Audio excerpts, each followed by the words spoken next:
정말 추석 날에는 뭐 옛날 어른들이 한가위만 같으면 좋겠다 이런 말을 한 의미가 있을 것 같아요. 그죠?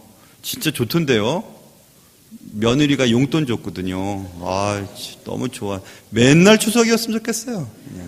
용돈 생기게. 여러분도 참 좋으셨죠? 오늘 본문에 보면 이해 이런 말이 있는데요. 이해라는 말을 이해하려면 그 앞에 있는 내용들을 알아야 되는데요. 영어 성경을 가지신 분은 영어 성경에 좀 더 잘 표현되어 있습니다. When they came to the other disciples라고 되어 있는데요.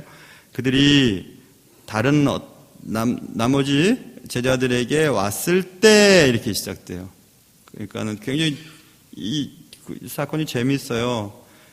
그러면 그들은 누구냐면 예수님과 세 제자들이에요. 그 앞에 절에 나와 있는 2절부터 13절에 나와 있는 예수님과 세 제자들이 산에 올랐죠. 높은 산에 올라가서 그곳에서 변형된 사건이 있었어요. 그래서 우리는 보통 그것을 변화산 사건이라고 하는데 사실 탈보르산에서 있었던 이야기인데 거기서 이제 그들이 내려왔다는 거예요. 나머지 제자들을 향해. 그 제자들은 9명의 제자들이겠죠. 12명 중에 3명을 데리고 갔으니까 그들이 나머지 9명의 제자들에게로 내려왔다. 그들은 보았다. They saw a large crowd. 그는 봤다. 뭘 봤냐?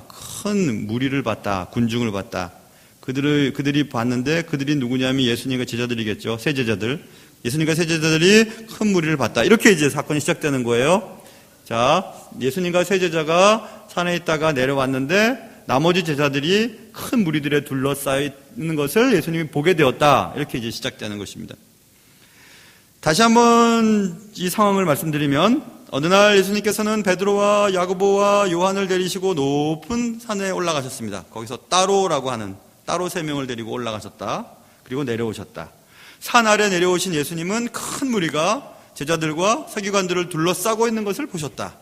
제자들과 서기관들이 변론을 하고 있었고 큰 무리는 그 변론을 구경하고 있었다. 예수님은 제자들과 서기관들이 벌이고 있었던 변론에 대해 궁금해하셨다. 그리고 제자들에게 물어보셨다. 너희가 무엇을 그들과 변론하느냐? 이렇게 이제 사건이 시작되는 것입니다.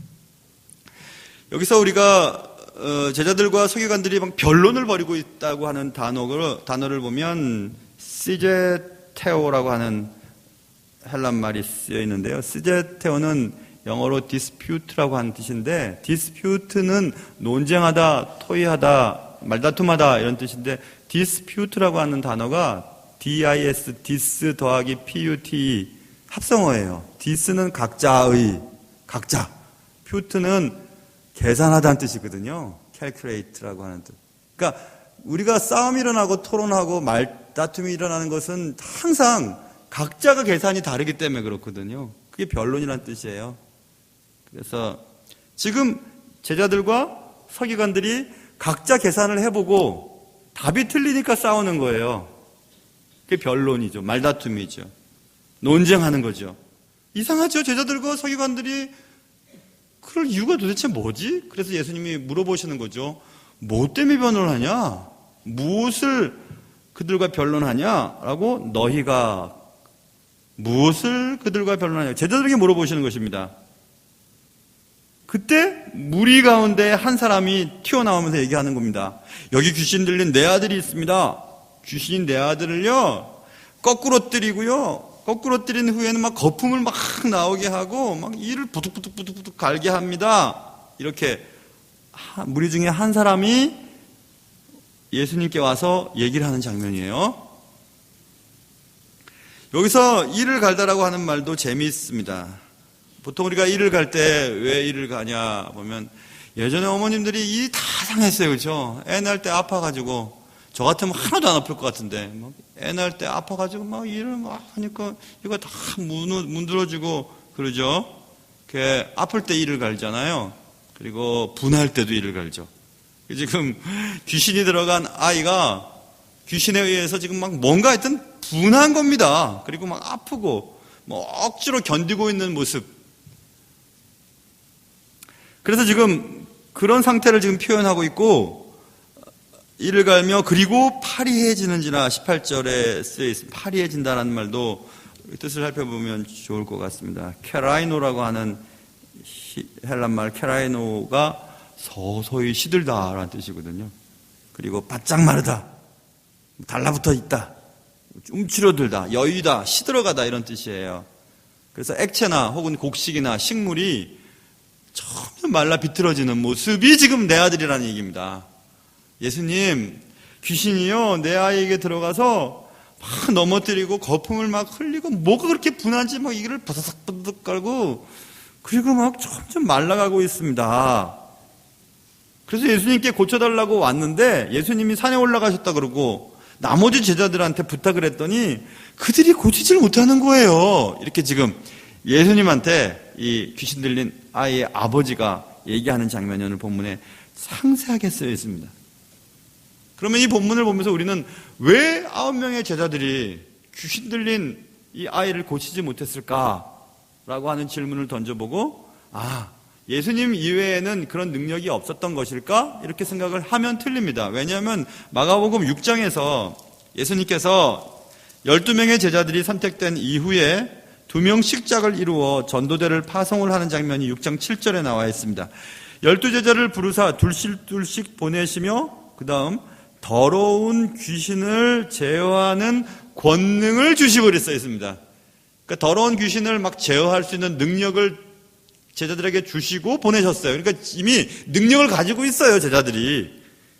능력은 있었지만 사용을 해보지 못해서 경험이 없는 게 아닐까? 아닙니다. 6장 12절 보면 제자들이 나가서 회개하라 전파하고 많은 귀신을 쫓아내며 많은 병자에게 기름을 발라 고치더라라고 분명히 쓰여 있거든요. 그러니까 제자들에게는 이미 귀신을 내어 쫓을 만한 능력이 있었고 또 많은 귀신을 둘둘씩 짝을 지어서 다니면서 귀신을 많이 쫓아내었던 경험도 있었습니다. 그런 제자들이 9명이 지금 모여 있는데 한 명에게 들어가 있는 귀신을 쫓아내지 못해서 지금 서기관과 변론을 하고 있는 거예요. 그리고 아이가 귀신 들린 아버지가 이 제자들에게 부탁했는데 제자들이 귀신을 못 쫓았어요 하고 지금 예수님께 얘기하고 있는 것입니다. 왜 우리는 능력이 있어도 능력을 발휘하지 못할까? 이 문제죠. 9명의 제자들이 왜 한 명의 귀신 들린 한 명의 그 아이를 고치지 못했을까? 언제나 능력은 죄가 있으면 발휘되지 못해요. 죄가 있으면 능력이 나타나지를 못합니다. 그럼 무슨 죄가 있었던 것일까? 그것은 우리가 앞뒤 문장과 다른 복음서를 살펴보면 금방 나와요. 오늘 마가복음 9장 오늘 14절부터 29절까지가 본문이지만 몇 절만 내려가 보면 제자들은 틈만 있으면 무엇하냐 하면 누가 높은지 싸웁니다. 지금 오늘 보면 마가복음 9장 33절에도 가버나움에 이르러 집에 계실 때 제자들에게 물으시되 너희가 길가에서 서로 토론한 것이 무엇이냐 하시되 그랬더니 대답을 안 해요. 이는 길에서 서로 누가 크냐 하고 쟁론하였음이라 이렇게 써 있습니다. 틈만 나면 제자들은 누가 높은가 서열 구분하는데 신경을 많이 썼어요. 생각해 보세요. 12명의 제자들을 똑같이 부르셨어요. 똑같이 능력을 주셨어요. 능력을 다 발휘할 수 있는 경험도 있었습니다. 그런데 주님이 따로 높은 산에 베드로와 요한과 야고보만 데리고 올라가셨어요. 그러니까 9명은 뿔딱지가 났어요. 그랬는데 귀신 들린 아이를 데리고 왔습니다. 아버지가. 좋다. 내가 이번에 이거 한번 귀신을 쫓아내서 내가 서열 1위가 또 돼야지. 4번째 서열입니다. 서로 하겠다는 거예요. 내가 하겠다. 네가 하겠다. 내가 하겠다. 너는 안 돼. 넌 나이가 많아서 못해. 아니야. 난 나이가 많아서 잘해. 넌 배우지도 못했잖아. 난 많이 배워도 괜찮아. 나 힘이 세. 너보다 힘 세. 서로 막 그러는 거예요. 그러니까 결국 고치지 못하는 거죠. 서로 다툼이 일어난 것을 알 수 있습니다. 제자들에게는 미움과 시기심이 있었습니다. 그 미움과 시기심이 능력을 발휘하지 못하게 했습니다. 이 얘기는 어제 오늘 얘기가 아니에요. 지금 우리 가운데 일어나는 얘기예요. 우리도 그렇습니다. 그리스도인이라고 하는 정말 아름다운 이름을 우리에게 주셨잖아요. 능력도 주셨잖아요. 너희는 세상의 소금과 빛이라고 말씀하셨습니다. 우리는 얼마든지 우리의 존재 자체가 세상에 영향을 미칠 수 있는 귀한 존재들입니다. 능력이 있습니다. 그러나 그 능력이, 그 이름이, 그 아름다운 이름이 아무런 능력을 발휘하지 못하고 오히려 세상 사람들로부터 손가락질을 당하고 있는 모습을 우리는 보고 있습니다. 왜 그럴까요? 교회 분쟁의 모든 시작은 누가 높아지느냐, 누구의 말을 들어야 되느냐, 누가 앞장서야 되느냐, 누구의 말이 옳으냐, 그거 따지기 시작하면서부터 교회에 문제가 생기는 거거든요. 모든 교회가 다 그렇습니다. 모든 교회들이 다 그래요. 장로가 말이 맞냐, 목사 말이 맞냐, 아니면 권사들 말이 맞냐, 뭐 맨날 그거예요. 원래 초창기 교인들이 말이 맞냐, 새로 들어온 교인들의 말이 맞냐, 젊은이들 대상으로 하냐, 나이들 대상으로 하느냐, 주일학교에 중점을 둬야 되느냐, 선교에 중점을 둬야 되느냐, 국내 선교냐, 국외 선교냐, 뭐 그런 것들 때문에 논쟁을 하기 시작합니다. 그게 항상 그래요. 제가 언젠가 말씀드리지 않았으면 제가 직접 선생님을 통해서 들었어요. 미국에 참 큰 교회, 유명한 교회, 오래된 교회가 있었는데 교회가 갈라져 버렸어요. 교회도 크게 짓고 너무너무 좋았습니다. 막 부흥되고. 문제는 화장실에 파란 색깔을 칠할 거냐, 빨간 색깔을 칠할 거냐. 그것 때문에 교회가 양분이 돼버렸어요. 여러분 웃으셨죠, 그렇죠? 어느 날 빨간 종이 줄까, 파란 종이 줄까, 그건 비슷하죠, 그렇죠? 귀신이 하는 소리예요, 그거는. 빨가면 어떻겠어요? 파라면 어떻겠어요? 제가 담임 목사라면 그러면 반반씩 칠합시다. 그럴 것 같아요. 반은 파란색 칠하고 반은 빨간색 칠합시다. 그래도 안 될걸요, 아마? 파란색이 좋지, 빨간색이 좋지, 국사가요. 각자 계산을 해놓고 자기가 옳다고 얘기하는 사람들에게 말다툼이 나오는 거거든요. 변론이죠. 변론이 무너졌습니다. 우리가 이 변론이 얼마나 상황을 파악하지 못하게 만드는지 성경은 정확하게 기록해두고 있습니다. 자, 보세요. 예수님께서 세 명의 제자들과 함께 다시 산 밑으로 내려오셨어요. 내려오셨을 때 예수님을 발견한 사람들은 놀랍게도 15절 보면 온 무리가 곧 예수를 보고 매우 놀라며 달려와 문안했습니다. 제자들이 산에서 내려오는 것을 가장 기다리고 가장 바라고 가장 만나고 싶어하는 대상이 누구가 되어야 하냐 하면 제자들이 그래야 되잖아요. 그래서 제자들이 예수님 언제 내려오시지, 예수님 내려오셔야 될 텐데 하고 기다렸다가 예수님 내려오시는 것을 보고 달려나가서 문안을 했었어야 되는데 제자들이 아니고 무리가 예수님이 내려오는 것을 발견하고 뛰어갑니다. 그리고 예수님께 문안을 해요. 뭐 하고 있었지, 제자들은? 제자들은 싸우는 정신이 없는 거예요. 누가 높은지, 누가 능력을 발휘하는지, 누가 서열 사위인지, 누가 더 앞장서야 되는지 그것만 지금 관심을 기울이고 있었던 것입니다. 늘 그래요, 여러분. 우리가 제자들은 변론하느라 예수님이 오시는 것도 곁에 계신 것도 신경을 쓰지 못할 만큼 미움과 시기심, 자신의 생각이 옳다고 여기는 것들은 우리의 눈을 가려버리는 경우들이 대부분입니다. 다툼과 변론은 주님을 보지 못하게 하죠. 이게 주님의 뜻이야, 이게 주님이 원하는 거야 하면서 막 싸우는데 주님이 얘들아 원수 사랑해야지 하는데 잠깐 비켜보세요.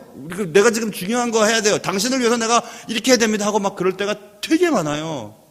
되게 많아요. 그래서 제가 늘 말씀드리잖아요. 교회는 법 따지는 것도 아니고 옳고 그름 따지는 거 아니에요. 교회는 화평하게 함께 이렇게 지어져 나가는 것이 제일 중요합니다. 주님은 그것을 원하시지 않는데 우리는 그것을 원할 때가 너무 많아요. 옳고, 내 말이 옳고, 내 뜻이 맞고, 내 계산이 옳고, 내 계산대로 해야 되고, 그래야 교회가 잘 되고, 그래야 주님이 기뻐하시고, 그게 주님을 사랑하는 일이라고 말할 때가 너무너무 많습니다. 그러면 우리 속에 주님이 주신 능력은 다 빠져나가 버립니다. 무늬만 그리스도인, 이름만 그리스도인, 능력은 다 사라지고 변론만 남아있는 그런 교회와 가정과 우리의 삶이 될 수밖에 없기 때문에 그렇습니다.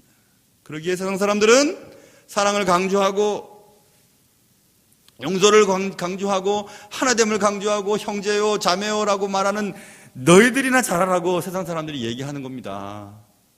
그렇게 얘기하는 거죠.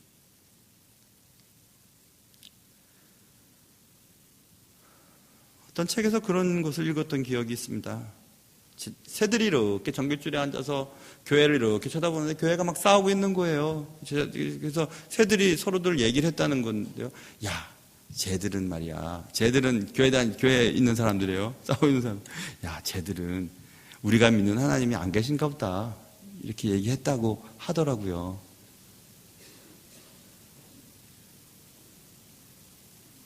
지금 제자들은 하나님이 주신 능력을 아무 발휘를 하지 못합니다.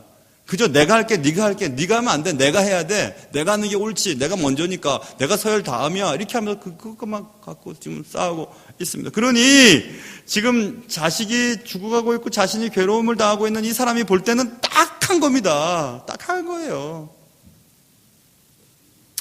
그래서 주님이 가만히 들으시고 참 어처구니가 없으셨는지 19절에서 대답하여 이르시되 믿음이 없는 세대여, 내가 얼마나 너희와 함께 있으며 얼마나 너희에게 참으리요 하고 그를 내게로 데려오라, 이렇게 말씀하십니다. 나한테 데려와라, 내가 고쳐줄게, 이렇게 말씀하십니다.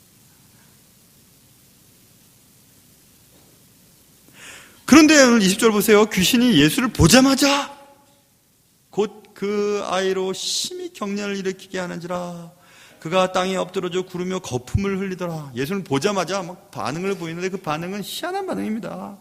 예수를 보고 막 급하게 그냥 심히 경련을 막 일으키고 막 엎드려서 막 떼굴떼굴 구르고 거품을 막 흘리면서 막 그런 모습들을 보이고 있죠. 그래서 예수님께서 귀신 들린 아들의 아버지에게 다시 물어보십니다. 21절, 언제부터 이렇게 되었느냐라고 말하니 참 딱할 대답이 돌아옵니다. 어릴 때부터 그랬습니다. 어릴 때부터. 저도 아이 중에 하나, 큰 아이가 뭐 병명을 알지 못한 병 때문에 한 1년 반 고생했죠. 참 부모 마음 아프대요. 내가 차라리 아픈 게 낫지. 어릴 때부터 아팠대요. 어릴 때부터 그냥 멀쩡하다 내가 막 뒤집어지고 막 거품을 흘리고 이를 막 부닥부닥 갈고 막 바짝바짝 말라가고 막 그렇게 됐다고 지금 성경은 말씀하고 있죠. 심지어는요, 22절 귀신이 그를 죽이려고, 그는 그 자기 아들이죠. 아들을 죽이려고 물과 불에 자주 던졌습니다. 갑자기 또 내가 막 물속으로 뛰어들고 갑자기 또 내가 불 속으로 막 뛰어드느니 막 또 잡아오고 또 잡아오고 건져오고 이게 지금 보통 지금 몇 해가 지났습니다. 어릴 때부터 지금 이렇게 지냈습니다. 이 아버지 마음이 얼마나 아프고 힘들었을까. 근데 여러분 잘 들어보세요. 여기 어릴 때부터 귀신 들렸던 이 아이가 막 물에도 뛰어들고 불에도 뛰어들고 막 그랬죠. 왜 그랬냐 하면 귀신이 그를 죽이려고 물과 불에 자주 막 던지고 막 이를 갈게 하고 막 땅바닥을 뒹굴게 하고 거품을 막 일게 하고 얼굴이 막 흐려지고 바짝바짝 날리게 하는, 그렇게 했습니다. 그렇게 했던 게 벌써 몇 해가 지났어요. 그죠? 귀신은 이 아이를 죽이려고 했지만 이 아이가 안 죽죠? 안 죽었어요. 여기서 우리는 기가 막힌 은혜를 받을 수 있습니다. 하나님이 선택하신 사람들은 어떠한 환난과 고난 가운데서도 넘어질 수는 있지만 완전히 망할 수는 없어요. 우리의 생명은 하나님께 달려있기 때문에 그래요. 아무리 귀신이 그 한 아이를 죽이려고 그렇게 애를 쓰고 몇 해 동안 괴롭혔어도 그 아이는 죽지 않습니다. 왜냐하면 예수님을 만날 아이였기 때문에 그래요. 예수님을 만날 아이였기 때문에, 예수님의 선택된 백성이었기 때문에 그랬던 것입니다. 죽을 만큼 힘든, 막 이가 막 부득부득 갈리고, 막 분하고, 아프고, 괴롭고, 견디지 못해서, 막 이가 막 부득부득 갈리고, 막 땅을 막 뒹굴어야 하고, 영혼이 바짝바짝 마르고, 막 물에 뛰어들까 하는 그런 상황 가운데 있는 분이 계시다면, 참으세요. 좀 더 참아보세요.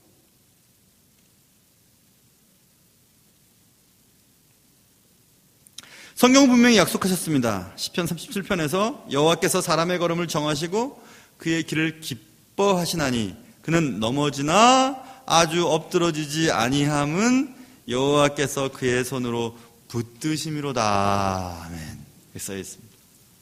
넘어질 수 있어요. 그러나 완전히 엎드러져서 못 일어나지는 않습니다. 또 일어나야 돼요. 하나님 그렇게 하시기 때문에 그래요. 주님의 강한 손은 우리를 다시 일으켜 세우시고 우리의 생명은 오직 주께 있음을 여러분 꼭 믿으시길 바랍니다. 그러므로 아무리 어렵고 비참한 상황 가운데 있으시더라도 담대함을 잃지 마세요. 귀신은 예수를 보고 최후 발악을 했죠. 본문에 보면 막 예수를 보자마자 넘어지고 자빠지고 막 거품을 내고 그랬습니다. 그러자 예수님은 더러운 귀신을 꾸짖으세요. 25절 보세요. 그 더러운 귀신을 꾸짖어 이르시되 말 못하고 못 듣는 귀신아 내가 내게 명하노니, 명령합니다. 그 아이에게서 나오고 다시 들어가지 말라 하시매 얘기했습니다. 그러자 귀신이 소리 지르며 아이로 심히 격렬을 일으키게 하고 나가니 이렇게 되어 있습니다. 예수님은 더러운 귀신을 꾸짖으세요. 그냥 예수님과 무슨 대화를 하거나 협상을 맺는 그런 존재가 아닙니다. 예수님이 계시면 그가 넘어지고 예수님께서 말씀하시면 순종할 수밖에 없는 것이 귀신이거든요. 귀신은 그래서 귀신에게 명령하자 그 아이에게 나오고 다시 들어가지 말라고 명령하자 다시는 안 들어갔음을 본문은 우리에게 알려주고 있습니다. 예수님의 명령에 귀신은 소리를 질렀다고 성경은 또 26절에 쓰여 있죠. 나가라 그랬더니 막 소리를 지르면서 막 나가는 겁니다. 소리를 지르면서 막 격렬을 막 심히 격렬을 일으키게. 우리가 얼마 전에 배웠던 것처럼 베드로에게도 막 귀신이 들어가서 베드로 입을 통해서 예수님의 사역을 막게도 하는 일들을 우리는 알잖아요.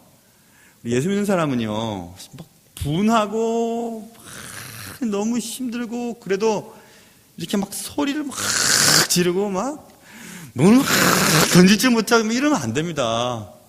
그 귀신이 그렇게 하는 거예요. 예수 믿는 사람은 그러면 안 돼요. 좀 싸울 때 보세요. 예수 믿는 사람들이든지 안 믿는 사람들인지 막 소리를 지르고 뭐 키 작은 사람들은 막 이렇게 막 키가 크고 막 이렇게 하고 막 이렇게 막 자기가 막 힘세고 막 이렇게 어떤 사람은 나 힘 좋지 막 힘 아이고 그리고 막 몸을 떨고 막 못 견디고 분하고 막 이런 거 그런 거 하지 마세요. 사단이 그렇게 하는 거예요. 사단이 그렇게 하잖아요. 자기 마음대로 되던 사람이 주님이 나가라 그러니까 막 소리를 막 지르고 심히 격렬을 떨고 막 개거품을 막 물고 막 이러잖아요. 예수 믿는 사람은 그러면 안 돼요. 예수님을 우리가 믿고 살아도 사단이 자꾸 우리를 넘어뜨리려고 하고 우리를 괴롭히려고 하고 분란을 일으키게 하고 자기 계산이 맞다고 얘기하게 하고 변론하게 하고 다투게 하거든요. 정신을 바짝 차려야 되죠. 하나님이 선택하신 백성들은 절대로 귀신이 생명을 앗아갈 수 없어요. 절대로 못합니다. 절대로 그들의 마음대로 우리의 영혼을 빼앗길 수가 없어요. 그러니까 여러분 담대하십시오. 여러분을 못 견디게 만드는 어떤 문제가 있더라도 끝까지 여러분 잘 버티실 수 있기를 주님의 이름으로 축원합니다. 그 아이에게서 나오고 다시는 들어가지 말라. 예수님의 명령에 귀신은 소리를 지르고 심히 격렬을 일으키게 하고 나갔다. 이렇게 나와 있지. 귀신의 권세는 하나님의 능력 앞에서 어떤 힘도 없습니다. 명령하면 명령에 따를 수밖에 없는 존재가 귀신이에요. 그러므로 언제나 말씀의 권세를 가지고 담대하게 나아가야 하고요. 우리를 넘어뜨리게 하고 힘들게 만들고 분하게 만들고 아프게 만드는 이를 갈게 만드는 그 일들을 우리는 품지 마시고 예수님께 가지고 나가야 합니다. 예수님께. 제자들에게 부탁했지만 제자들은 고치지도 못해요. 그러니까 사람 믿고 신앙생활하면 안 돼요. 교회도 누구 보고 신앙생활 하지 말고 목사도 믿지 마세요. 주님만 바라보세요. 주님 바라보면 주님 앞에 나와서 내 속에 있는 이 막 답답하고 힘든 것들 기도하고 풀고 다시 화평한 마음으로 살아가고 용서하고 살아가는 그런 삶을 여러분과 저에게 주시기를 주님 바라고 계세요. 그러니까 주님 앞에 날마다 나가실 수 있기를 바랍니다. 그래서 예수의 이름으로 그 귀신이 나가게 되었습니다. 그런 기가 막힌 소동이 지나고 예수님과 제자들은 오늘 본문 28절에 보면 어떤 집에 들어가시게 됐어요. 어느 집인지는 모르겠습니다. 집에 들어갔어요. 많은 무리들이 다 따라올 수는 없었겠죠. 예수님의 제자들과 또 몇몇 사람들이 막 쫓아왔을지도 모르겠어요. 근데 집에 들어갔어요. 집에 들어가자마자 본문에 보면 제자들이 저기 예수님께 다가오는 겁니다. 다가와서 조용히 묻자오되 예수님 우리는 어찌하여 능히 그 귀신을 쫓아내지 못했습니까? 다시 말하면 왜 예수님은 되고 우리는 안 되죠? 이거예요. 얼마나 창피하면 조용히 와가지고 예수님 왜 우리는 안 되죠? 이렇게 얼마나 창피했겠어요. 난 예수님의 제자다. 난 그리스도인이다 하면서 세상 사람들로부터 손가락질을 당하고 있으니 얼마나 창피했겠습니까? 그래서 예수님은 되고 왜 우리는 안 됐습니까? 예수님 말씀하시죠? 기도 외에는 다른 것으로는 이런 종류가 나갈 수 없다 이렇게 말씀하십니다. 여러분, 우리가 기도가 없는 곳에는 변론이 있어요. 다툼이 있어요. 자기가 계산을 해보는 거예요. 각자 계산을 해보고 자신의 답을 가지고 얘기를 하려고 하니까 말이 안 되는 거죠. 그죠? 제가 얼마 전에 어떤 사진을 봤어요. 어떤 그림을 봤는데 거기에 참 재밌는 게 있었어요. 어떤 사람이 막 이렇게 하고 싸우고 있어요. 앞에서 막 이렇게 싸우고 있어요. 싸우고 있는데 뭐 때문에 싸우나 그림을 들여다보면 그 앞에 숫자가 하나가 딱 써 있는데 이쪽 사람이 볼 때는 6자예요. 건너편 사람이 볼 때는 9자예요. 그 싸우는 거 보면 이게 6이지. 저쪽 사람 이게 9지 이 바보야 이 멍충아. 아니 6인데 이 바보야 멍충아. 그리고 밑에 써 있습니다. 네 말이 맞았는지도 몰라. 그러나 내 입장에서 보면 내 말이 맞아. 이렇게 써 있어요. 맞죠? 이쪽에서 보면 6이고 이쪽에서 보면 9예요. 자리만 바꾸면 그 사람을 이해할 수 있습니다. 자리를 안 바꾸려고 해요. 내 입장에서만 생각하려고 해요.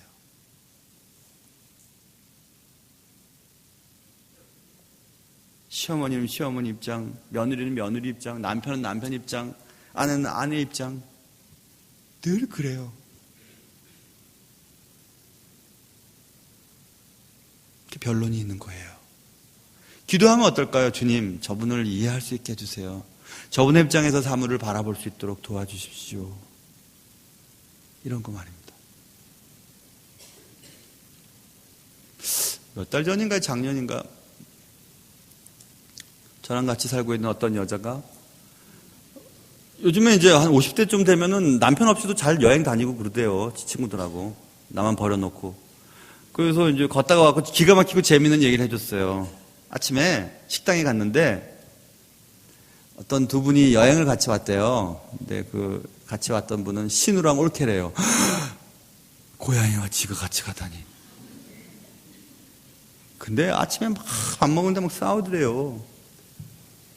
어젯밤에 너 때문에 잠을 못 잤다고. 너 때문에 잠을 못 잤다고. 서로 막 싸우더래요. 그래서 뭐 하나 들어보니까 한 사람은 막 등치 좋고 잘 자는 사람 있잖아요. 한 사람은 예민한 사람이에요. 근데 등치 좋고 막 잘 자는 내용은 정확하지는 모르겠는데 내용은 중요한 건 그런 거예요. 한 사람이 예민하니까 깰까봐 같이 자다가 살그만히 일어나갖고 막 잠이 늦게 오니까 왔다 갔다 했다는 거예요. 근데 이 사람은 밤새도록 네가 왔다 갔다 하니까 내가 잠을 못 잤다. 근데 이 사람은 당신이 나 때문에 잠을 못 잘까봐 내가 자리를 피해줬다. 서로를 막 싸우는 거죠. 서로를 위한다고 하는 일이 상대방의 입장에서 보면은 불편한 것이 되어버렸어요. 각각 자기 입장에서 계산을 하니까 그런 거잖아요. 그렇죠? 오케이. 여러분, 기도가 사라진 곳에는 변론이 들어와요. 주님이 말씀하셨죠. 야, 니네들 기도도 안 하고 니네들 입장에서만 생각했지. 그렇게 싸움이 나는 거야. 이렇게 말씀했어요.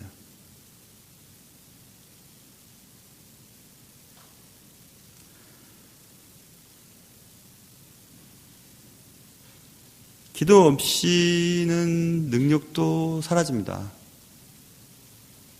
기도가 사라진 자리에는 다툼이 들어오고요.